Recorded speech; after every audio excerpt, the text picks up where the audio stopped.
Не значи дека некој до денес како не е коруптивен, утре нема да е коруптивен. Важна е пораката од оној што е фатен, да не му падне на памет друг да прави вакво исто незаконско действие како што некој друг правил.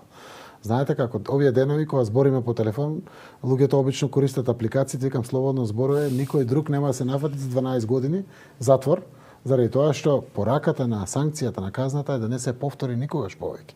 37 бомби вадев во обшеството, сите завршија со реченицата никогаш да не се повтори.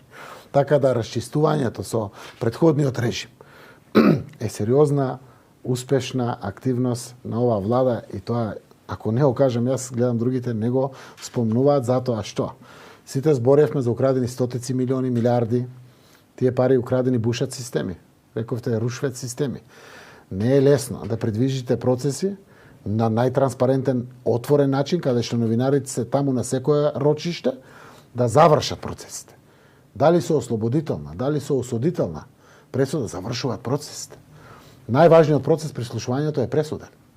Вториот за мене важно се изборите. Титани го викат во судот. Сите други се важни. Денеска во правосудството имате исправено градоначалници од СДСМ, политичари од СДСМ, таму се и се борат за својата правда, да докажат дека се невини или да бидат осудени.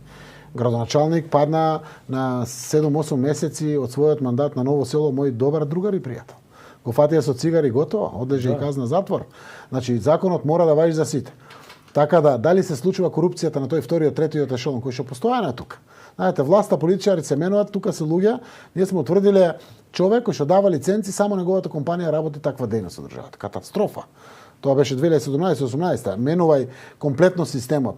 Значи, се случува на едно пониско ниво, кое што боли, значи, за сиромашен човек 50 евра да му земе за нешто што му следува по закон, тоа е катастрофа, тоа урнисува душата, тоа е болно. Значи, на богат човек и на среден слој, средна класа во државата, значи, ова е недозволиво никаде. Ние мораме да ги впрегнеме механизмите на реакција. Прво, граѓаните мора да пријават. Знаете, добивам извештај неделен на броевите за пријавување корупција. Никој не се јавува. Зошто го зборам? Има се јавуваат. Оваа држава не е само на Заев, на господин Николовски, на било кој. Ова е држава на сите. Сите може да дадеме придонес. Значи, кој да е, треба да се пријави, ако му падне памет од само индиција да направи. Имаме ние механизми како тоа да уловиме комплетно. Затоа, дали е по хоризонтала што викате, по пониските, секојдневие, царината, полицијата, не знам, сите, здравство, образование, социјална заштита, или е високата политика, високата вертикала вие дефиниравте. No matter what, без разлика кој. Значи, законот мора да важи еднакво за сите. Опозицијата многу малку може да корумпира затоа што нема управувачка моќ во јавните институции. Власта е таа кој што се корумпира. Така. Немам предрасуди какви политички рефлексии ќе има кој да биде фатен во државата. И ние мора да се разбудиме сите за да знаеме.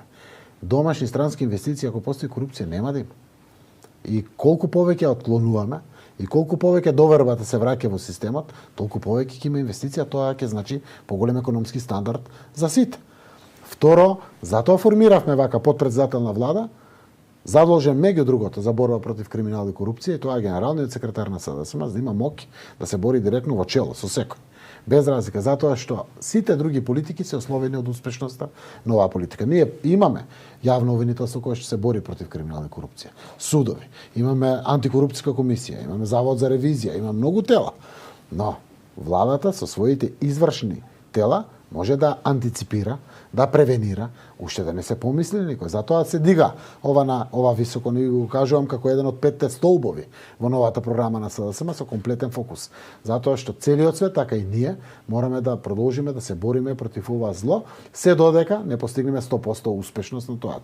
Тоа е тенденција, но таа цел мора да биде исправена пред нас.